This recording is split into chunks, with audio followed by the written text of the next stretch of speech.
evening, viewers. You're watching News X, and I'm Kriti Mehta. The past 24 hours have witnessed a huge crowd of young people gathered at Jantar Mantar. These people have started protesting under the banner of the Reservation Hatao Andolan, a movement which now has over 5.6 supporters on Instagram. But what exactly is driving these protests, and why have they returned to Jantar Mantar? The protesters are demanding a relook at the current reservation framework, with greater weightage given to economic conditions and a system to ensure that the benefits reach those who need them the most. They are also demanding a quota within quota mechanism to address the issue of the creamy layer, along with a white paper to review the reservation system. Another key demand is to maintain minimum marks for admission to higher educational institutions while seeking greater benefits for economically weaker sections. The protesters are also seeking a rollback of the new UGC laws, making education and reservation policy a major flashpoint. With thousands gathering, detentions reported, and police forces deployed, Jantar Mantar has once again become the center of a reservation debate. The big question now is, can the government engage with the protesters, or will the Reservation Hatao Andolan turn into a larger national movement? Let's go first across to my colleague Manohar Kesri, who is joining us. Manohar, Jantar Mantar में अभी कितने प्रदर्शनकारी हैं, कितने protesters हैं, क्या माहौल है अभी जंतर मंतर का?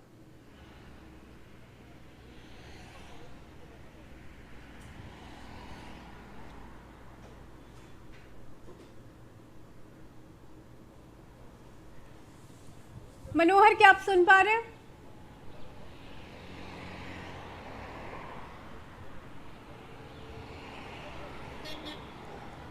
All right, let's move ahead. In fact, I'm joined in now by law student Vaibhav Sharma, who's also a protester, Akash Tyagi, advocate at the High Court.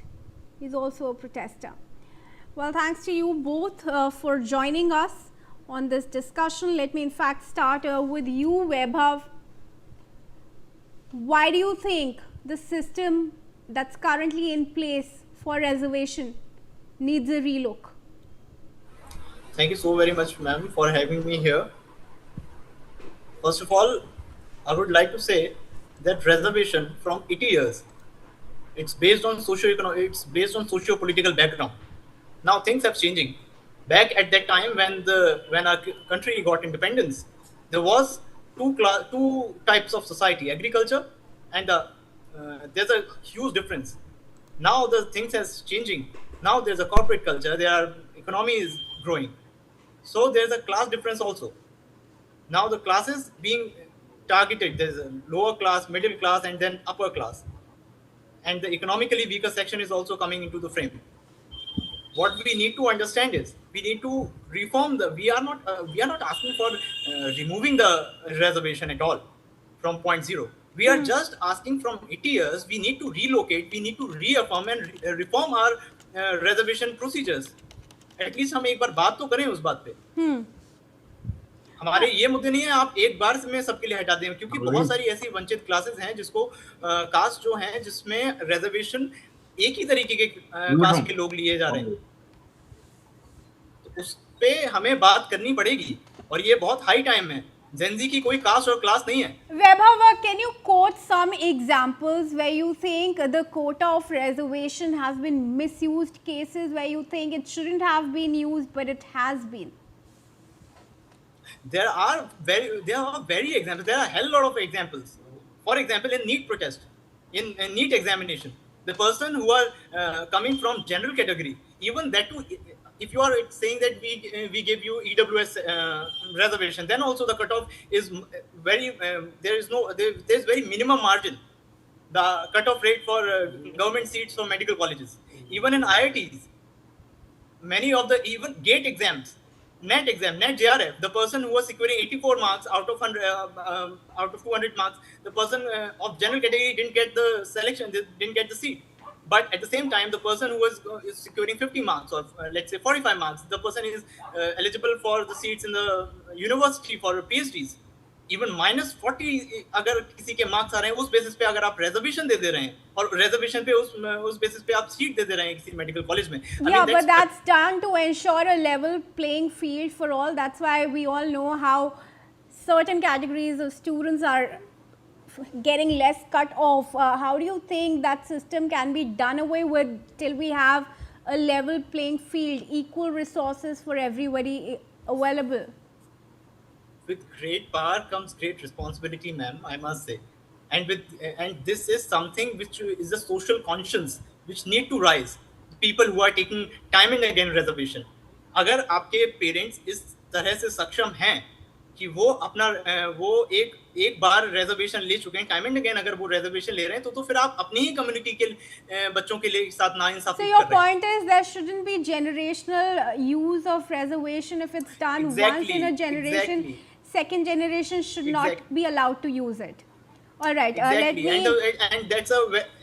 me finish my point. And that's a very good example of Tina Dabi, ma'am, who's an IAS officer currently. Yeah. Okay. Let's go across to Akash Tyagi, also advocate at the High Court also. Akash, firstly, do take us through why do you think you want to go against the previous observations of the Supreme Court on the reservation that still remains? Ma'am, as per Supreme Court, many petition has been filed. अगर आप तब कभी भी history में देखेंगे, जो भी petition reservation के खिलाफ की गई है बाय द एडवोकेट्स और बाय द कॉमनर्स, तो उसमें जो सुप्रीम कोर्ट का डिसीजन हमेशा रहा है कि ये आपको हमेशा गवर्नमेंट से बात करनी पड़ेगी अगर सुप्रीम कोर्ट के ऊपर अगर आप पॉइंट ऑफ व्यू से देखेंगे, क्योंकि ये जो रिजर्वेशन का मुद्दा अभी से चालू नहीं हुआ, ये 1947 से चालू हुआ था, जब ये 10 ईयर्स के लिए सिर्फ 10 ईयर्स के लिए लेके आए थे. लेकिन पॉलिटिक्स ने इसको हर 10 साल आगे बढ़ाते हुए आज 80 साल तक पहुंचा दिया गया है. अगर रिजर्वेशन से जो पीड़ित लोग हैं वो अभी तक नहीं सुधर पाए हैं, जो जिनको रिजर्वेशन मिला है वो उनको अभी तक नहीं मिल पाया है, और जिनको मिल गया है उनके बच्चे आज भी ले रहे हैं. जैसे अखिलेश यादव, उनके फादर सीएम थे, आज वो सीएम है, और कल उनका बेटा भी सीएम रहेगा, लेकिन उनके पास एक बोर्ड रहेगा कि मैं आज भी ओबीसी हूँ, मैं आज भी पिछड़ा हूँ. या आप चिराग पासवान को देख लीजिए, उनके फादर इसमें मंत्री रहे हैं, सेंट्रल मिनिस्टर रहे हैं, या स्टेट में मिनिस्टर रहे हैं. तो ये मैम एक क्रीम है, रिजर्वेशन एक क्रीम है जो ले छोड़ना कोई नहीं चाहता और सामने दिखाएगा कि मैं लेना नहीं चाहता हूँ. आकाश, सेंटर का स्टेटमेंट था, सेंटर ने बताया है सुप्रीम कोर्ट को कि कैसे क्रीमी लेयर एक फैक्टर नहीं हो सकता, हिस्टोरिकल बैकवर्डनेस होती है, इकोनॉमिक स्टेटस है, that can not be looked away, जिन्हें कंसिडर करना पड़ता है. इसी वजह से क्रीमी लेयर एक कारण नहीं हो सकता रिजर्वेशन देने का. आप कैसे उसे जस्टिफाई कर सकते हैं? मैम, इसको जस्टिफाई मेरे एक पैनल में साथी बैठे हुए हैं जिन्होंने एग्जांपल दिया था टीना डाबी का. टीना डाबी जी का जब एडमिशन इसमें आईएएस के लिए हुआ था तो उनका प्री क्वालिफाई नहीं हुआ था, जनरल जो मेरिट आई थी उसके हिसाब से. लेकिन उन्होंने क्या करा, जो मेरिट आई थी, जो उनकी रिजर्वेशन कैटेगरी था, फिर उससे एडमिशन लिया. तो मेरा पॉइंट ऑफ व्यू ये है कि अगर बहुत सारे ऐसे स्टूडेंट्स रहे हैं आईपीएस यूपीएससी के लिए जो 1-1, 2-2 नंबर से रहे होंगे, ये जनरल कैटेगरी की बात कर रहा हूँ या मैं रिजर्वेशन की कैटेगरी की बात कर रहा हूँ, जो दूसरी ओबीसी या एससी/एसटी की जो नंबर आते हैं उनसे कम हो गए. अगर टीना डाबी का उस समय जनरल कैटेगरी में होती तो वो आज आईएएस नहीं बन पाती. या कनिष्क कटारिया एक हैं जो जापान गए थे, अगर आपने देखा, उनके फादर भी आईपीएस रहे हैं. तो लेकिन जब वो आईएएस बने थे तो आज भी वो अपनी जो रिजर्व कैटेगरी है उसी के थ्रू बने, जनरल कैटेगरी के थ्रू नहीं बने. तो ये मैडम क्रीम लेयर क्यों नहीं है? आज भी कोई एमपी एमएलए बनता है तो उसको अगर एससी/एसटी का कोटा दिया जाता है टिकट के लिए, तो आप जनरली कंपेयर करेंगे, जो भी परसेंटेज उठाएंगे, उनके फादर या मदर पहले से एमपी एमएलए रहे हैं उस एरिया के, या कभी ना कभी उन्होंने राज्यसभा लोकसभा इलेक्शन लड़ा है और वो बने हैं, तो ये क्रिमिनल नहीं है तो मैडम क्या है? वैभव और मैंने आपको आकाश, आप प्राइम- दोनों अब ये बताइए, क्या इम्प्रूवमेंट्स चाहते हैं आप लोग रिजर्वेशन के सिस्टम में? क्या कुछ चेंजेस आप मांग रहे हैं सरकार से? Can I Vaibhav, go first? Am I audible? Yes please go on. Ma'am, the thing is, we do not want reservation comes to end, but reservation should be given to the people who are really deserving that. Let me be very clear on this point. The replacing of caste with economic status for the benefits of the marginalized community of this society. First, the second, the SC/ST Act, which is SC/ST Atrocities Act, which is because there is no penalizing punishment for false FIRs.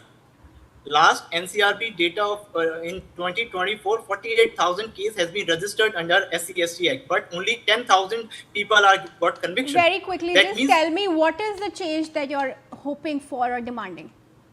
we are. I want this caste system to be end. The reservation should be given on the economic status. You're saying Not just basis only economic caste. status and not caste. Is Yes, that the change? yes. All right, we'll Yes. discuss that further. Let's take some breaking updates first. Viewers, we're now getting some live visuals from the BJP headquarters. Prime Minister Modi is set to arrive shortly at the BJP headquarters. Let's also go across to my colleague Manohar Kesri joining us live from the BJP headquarters. Manohar, कब तक Prime Minister के आने की उम्मीद है? देखिए बिल्कुल मैं अभी बीजेपी हेडक्वार्टर के पास ही खड़ा हूं और यहां पर सिक्योरिटी पूरी टाइट कर दी गई है। आप देख सकते हैं ये डीडीयू मार्ग है, यहां पर सीआरपीएफ के जवान, ट्रैफिक पुलिस और दिल्ली पुलिस लगा दिया गया और हर जगह, क्योंकि आज सुबह से ही बीजेपी मुख्यालय में कई दौर की बैठक हुई है। आज सुबह नितिन नवीन की जो नई टीम है, नए पदाधिकारियों की बैठक हुई, उसके बाद एक्सटेंशन में एक वर्कशॉप का आयोजन हुआ जिसमें सभी राज्यों के जो प्रदेश अध्यक्ष, महामंत्री और बीजेपी के सारे नेता और नितिन नवीन मौजूद हुए और उसके बाद वो बैठक खत्म हुई है। और मैं आपको तस्वीर दिखाता हूँ क्योंकि सिक्योरिटी के रीजन से पास में जाने नहीं दिया जा रहा है। वो अब आप देखिए लगातार जहाँ तक नज़ारा जाएगा वहाँ तक तस्वीर बीजेपी की झंडियाँ लगी हुई है, पूरी तरह से सजा दिया गया बीजेपी हेडक्वार्टर को। हार्दिक अभिनंदन कार्यक्रम था और अब कुछ देर के बाद प्रधानमंत्री नरेंद्र मोदी यहाँ पर आएंगे और उसके बाद जो है बीजेपी के जो नए टीम है, नितिन नवीन की नई टीम, नए पदाधिकारी हैं, उनसे वो मुलाकात करेंगे।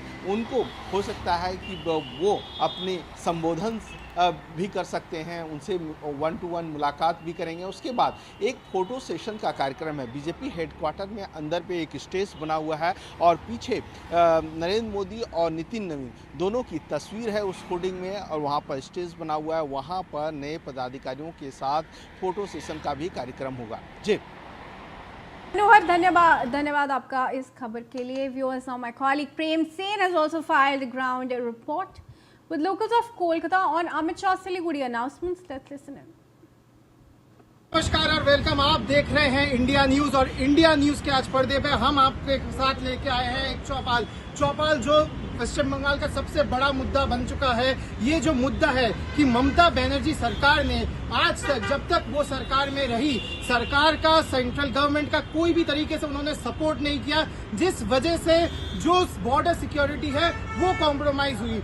Central government, home minister Amit Shah उनसे बोलते रहे कि हमें बॉर्डर के लिए लैंड चाहिए, जिसके लिए हम लोग फेंसिंग करेंगे, जिसकी वजह से इंडिया की नेशनल सिक्योरिटी कॉम्प्रोमाइज ना हो, हमें लैंड चाहिए। पर ममता बनर्जी गवर्नमेंट ने कभी भी इसका सपोर्ट नहीं किया, जिसके चलते बांग्लादेशी इन्फिल्ट्रेशन होता रहा और बंगाल की सिक्योरिटी कॉम्प्रोमाइज होती रही। इसी के चलते जन आक्रोश हम बंगाल में देख सकते हैं। ये जो गतिविधियों को पश्चिम बंगाल में ममता बनर्जी ने सपोर्ट नहीं किया और होम मिनिस्ट्री मांगती रही जमीन, इसको लेके क्या आक्रोश है, आप लोगों का क्या कहना है? देखिए, ये जो सिक्योरिटी सीमांतों का है, जो हम लोग यहाँ सिक्योर नहीं करेंगे तो उधर से सिर्फ बांग्लादेशी नहीं आते हैं, उधर से वहाँ का जो माफिया है, जो गुंडा है, बदमाश है, वो लोग आते हैं, चोरी करते हैं, खून करते हैं और भाग जाते हैं। तो इसके लिए सिक्योरिटी तो चाहिए। लेकिन हर टाइम से स्वराष्ट्र मंत्री नहीं, हम लोग भी बोलते रहते थे कि इसको जमीन दे दीजिएगा, तो नहीं, उनको नहीं देना था। उनको जमीन के बारे में बहुत सारा बोलते रहते थे कि नहीं, हम लोग को नहीं देना है, जमीन नहीं आता है। लेकिन अब हमारा जो नया सरकार आया है, इतने एक 100 दिन में अंदर 1100 एकड़ जमीन दे दिया। तो हम लोग आशा करते हैं कि आप हम बंगाल में सिक्योर होंगे। आपको लगता है कि ये जो ममता बनर्जी कोऑपरेट नहीं करती थी, इसके पीछे सियासी खेल था? 100 भाग सियासी खेल था, क्योंकि ना बांग्लादेश से जो घुसपैठिए आते हैं, ज्यादा से ज्यादा मुस्लिम लोग हैं, वो क्या करते थे ना, ममता बनर्जी की जो वोट बैंक है उसको बढ़ाते थे। इसी के लिए वो चाहते थे कोई भी जो फेंसिंग हो, फेंसिंग ना हो, और बांग्लादेशी जो घुसपैठिया मुस्लिम लोग बंगाल में आ पाए, उसको वो लोग फिर आने के बाद जो वोटर कार्ड, आधार कार्ड सब उसका इंतजाम कर देते थे, फिर वोटर लिस्ट में नाम भी उठा देते थे, और वो लोग ममता की सरकार के लिए वोट करते थे। और ये जो जमीन का जो प्रॉब्लम है, वो ममता जानबूझ के ही नहीं देते थे, क्योंकि ना एक बार फेंसिंग हो जाएगा तो फिर जो घुसपैठिया आते हैं बंगाल में बहुत मात्रा में, वो पूरा बंद हो जाएगा। वो नहीं आएंगे तो फिर ममता की जो वोट बैंक है, मुस्लिम वोट बैंक है, वो फिर भी नहीं बड़ा नहीं होगा और ममता वोट बैंक नहीं जीत पाएंगी। आपको लगता है कि ये जो इन्फिल्ट्रेशन का इशू है, ये एक बहुत लंबा इशू रहा है? जब से बांग्लादेश आज़ाद हुआ तब से बंगाल और असम में ये चीज़ होती रही है। तो एक जो लोकल गवर्नमेंट है उसका सपोर्ट ना करना, सेंट्रल गवर्नमेंट को लैंड ना देना, ये कितना जनता के लिए अन्याय है, उसके बारे में थोड़ा बताओ। अन्याय तो है ही है, वो खतरा भी है, क्योंकि अगर सीमा सुरक्षित नहीं रहेगी तो हमारी देश कैसे बचे?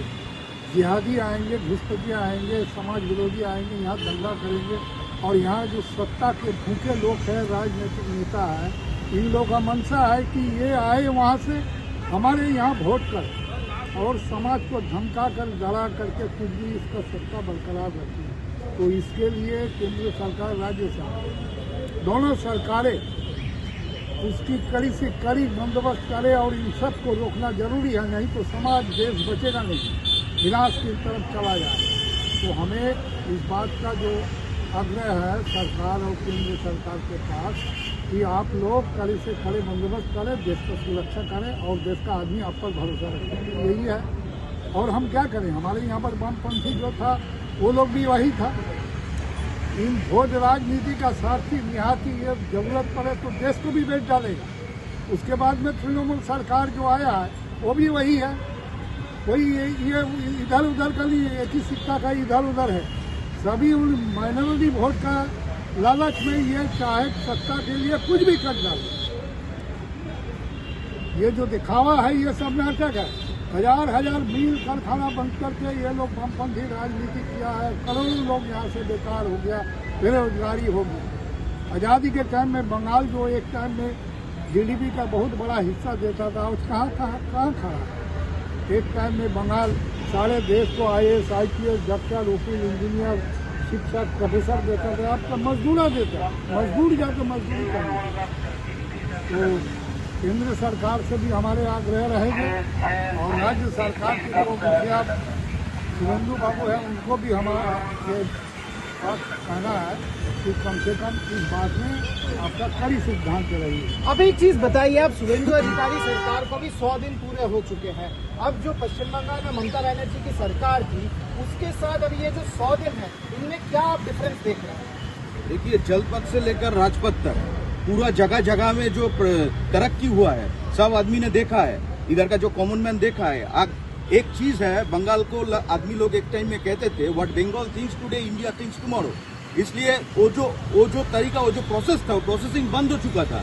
बंगाल को ऐसे घुसाया अंदर में ये ममता सरकार 15 साल में, तो बंगाल को घुसा के पूरा एकदम माटी के खात में उधर भेंट कर दिया। इसके बाद जो हुआ, अब जब 100 दिन का सरकार, जब शुभेंदु सरकार इधर में बंगाल में आए हैं, भाजपा सरकार जो काम कर रहा है 100 दिन में 90% काम हो चुका है। आपको पता है 90% काम हो चुका है शुभेंदु का नेतृत्व में इधर में पश्चिम बंगाल में। तो ये जो प्रक्रिया था, Bengal thinks what Bengal thinks today India thinks tomorrow, वो प्रक्रिया अब और आ गया है, फिर एक बार आ गया है। ये जो एक बात है, राजनीति राजतंत्र का नीति है, राजनीति सिर्फ कूटनीति का नीति नहीं है। जो कूटनीति किया है वो दीदी ने किया है, दीदी के आगे जो 34 साल था CPM सरकार उसने किया है। लेकिन भाजपा सरकार जो है, भाजपा सरकार कूटनीति में विश्वास नहीं रखते हैं, राजतंत्र में रखते हैं, एकता में रखते हैं, विश्वास में रखते हैं, सबका नीति रणनीति में रखते हैं। यही है बात। ये बॉर्डर इन्फिल्ट्रेशन के चलते बंगाल के जनता को सबसे ज्यादा मार खानी पड़ी, क्योंकि जो बॉर्डर स्टेट्स है वहाँ पे एक तो मौके, उसके ऊपर से जो यहाँ पे आके फेक डॉक्यूमेंट्स बना के रहते थे। क्या आपको लगता है कि ममता बनर्जी सरकार ने उन पे एक नरम हाथ रखा और ये जो शुभेंदु अधिकारी सरकार, नई सरकार आई है, वो इनको वापस भेजने का पूरा कार्यक्रम कर रही है? वो तो हम लोग अभी देख चुका है। जब ऐसा स्टार्ट हुआ था, जो ये सब घुसपैठिया लोग जो था, आदमी लोग सब बॉर्डर के आसपास से वो सब निकल गया। तो पहले थोड़ा 11 साल से हमारा भारत वर्ष प्रधानमंत्री नरेंद्र मोदी जी के हाथ में सुरक्षित है। अभी हमारा बंगाल जो असुरक्षित हो गया था, अभी हमारा जो नया मुख्यमंत्री आ गया शुभेंदु अधिकारी जी ने, बंगाल भी सुरक्षित हो गया। तो हम लोग सब मिलके अभी जो नेशनल थ्रेट भी बन गया था, ये जो ममता बनर्जी ने जो किया, बेसिकली ये जो आपका कांग्रेस कहते हैं, मैं तो भाम नहीं बोलता, भाम लोग है, वो भाम सब मिला के राष्ट्रभक्त नहीं है। ये ऑल टाइम हम लोग देखा ने, सब टाइम में उन लोग देश विरोधी कार्यकलाप में लिप्त हुआ। तो अभी जो हम लोगों का सरकार बंगाल में आ गया एंड इंडिया में जो सरकार चल रहा है, ये सब मिलकर हम एक सुरक्षित भारत एंड ऑलरेडी आप लोग देख चुका है इंटरनेशनली हम लोग कहाँ पहुँच गया। आज सब लोग सोचते भारत क्या कहते हैं, वंदे मातरम ने कांग्रेस लोग जो किया, और आज आपका बाहर दुबई में हम लोग देखा उन लोग कितना अच्छा से वंदे मातरम गान किया, वो जो सॉन्ग है हम लोग का। तो यही है, अभी हम लोग का स्ट्रॉन्ग हाथ में आ गया। वो जो नरमपंथी दिखाया था वो अभी नहीं चलेगा, हम लोग अभी तरक्की करेंगे।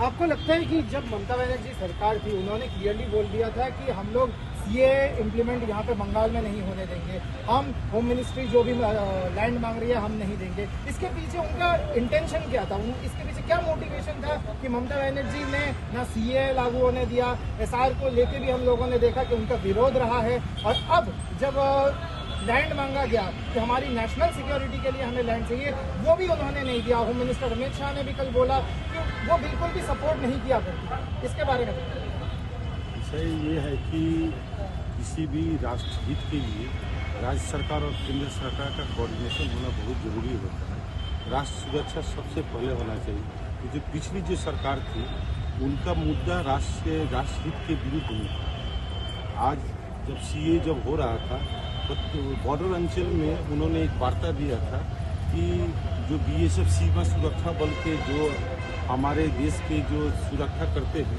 उनका अत्याचार लोकल जो बॉर्डर में रहने वाले आदमी के ऊपर होता है, क्योंकि ये गलत बात है। तो ये सरकार ही थी, देश विरुद्ध सरकार थी, ये नहीं चाहती थी कि सीमा पर फेंसिंग बिल का कोई समस्या। इसीलिए हमारे देश से हमारे माननीय अमित शाह जी होम मिनिस्टर में आवेदन आया था कि हमको देश के बॉर्डर सुरक्षित करने के लिए ज़मीन की ज़रूरत है।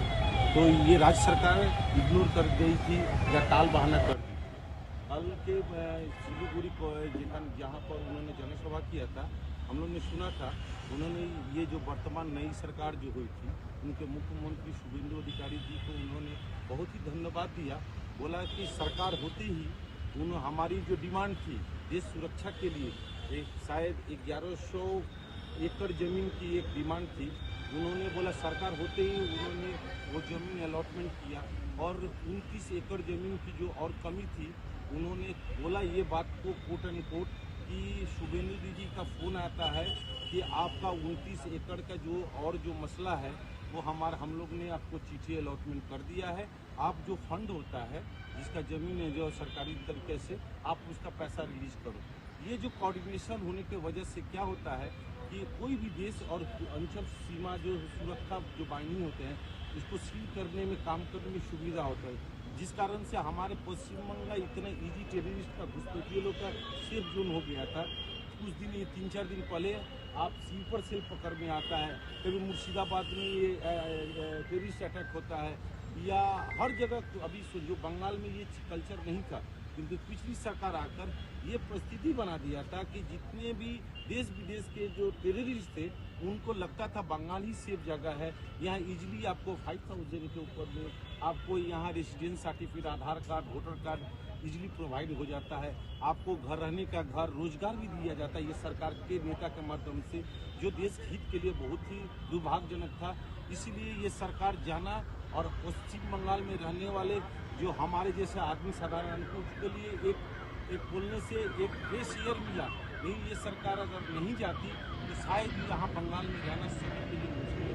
आपको क्या लगता है कि कितना जन आक्रोश जनता में, बंगाल की जनता में भरा हुआ था ममता बनर्जी के लिए कि जो सिक्योरिटी है वो उनके साथ कॉम्प्रोमाइज करके भी नेशनल सिक्योरिटी बीएसएफ को जमीन नहीं दे रही?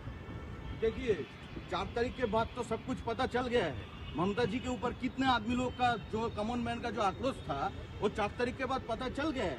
आपको एक छोटा बात बोल रहा है, इधर में जो सुंदरबन नामखाना है वो सुंदरबन नामखाना में डेली कैंप हुआ था, कैंप बैठा था। कैंप में क्या काम था? आधार कार्ड जनरेट करवाना, वोटर कार्ड फॉल्स जनरेट करवाना।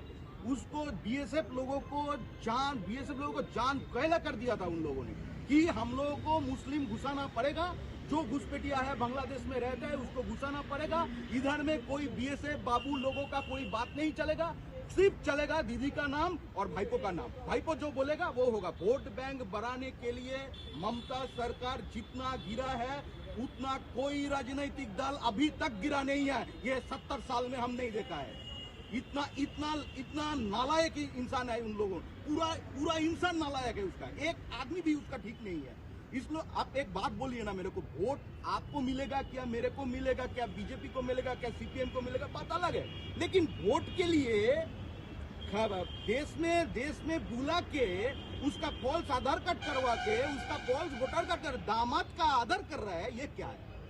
तब क्या हो रहा है? हमारा देश में रहता है, हमारा देश में दामाद का आदर मिलता है, खाते हैं, घूमते हैं, देश का नाम पे गालागाली देते हैं, देश का नाम पे गंदा बात बोलते हैं, देश का आदमी को मारते हैं, सब टेररिस्ट लोग घुसकर। ऐसा क्यों हो रहा है?